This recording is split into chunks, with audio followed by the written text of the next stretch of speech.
Rocky, তোমারে ডাকছি একটা কারণে। কি কারণে তুমি জানো? না ভাই, কেমনে জানবো?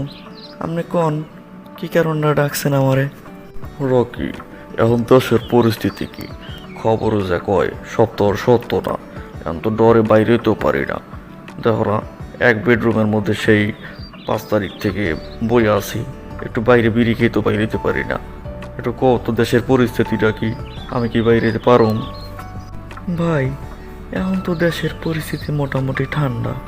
অন্তর্বর্তীকালীন যে সরকার ডক্টর ইউনূস সাহেব আইছে না, এ তো মোটামুটি ভালো কামই করে।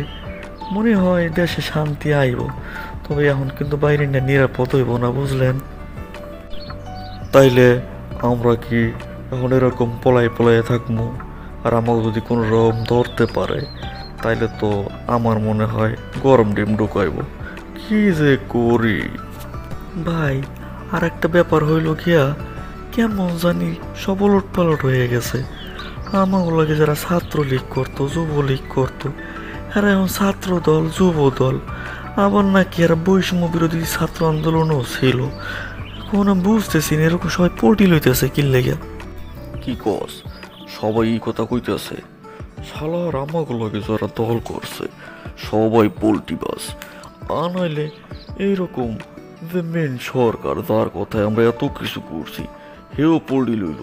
হে নাইলে আমাকে দ্বারা না কই এরকম যাইতে পারে। কয়টা একটা বিশ্বাসঘাতকতা হইল না?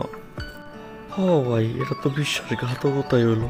তাইলে আমরা একটা কাম করি, আমরা আমরা পল্টি লই, কি কোন ভাই?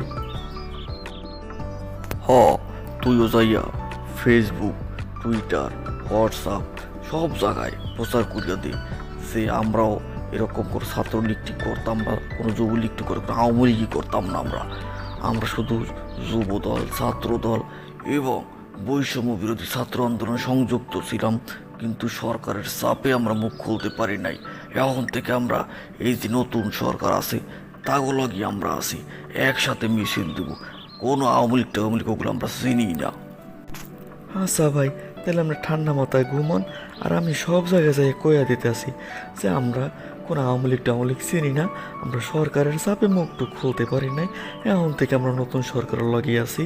তবে আমার মনে হয় ভাই, দেশে এখন একটু শান্তি আইবে, কারণ এই যে মহিলা সরকার বাদ দিয়ে পুরুষ সরকার আইছে না, এখন কিছু একটা বাংলাদেশ উন্নত হইবে।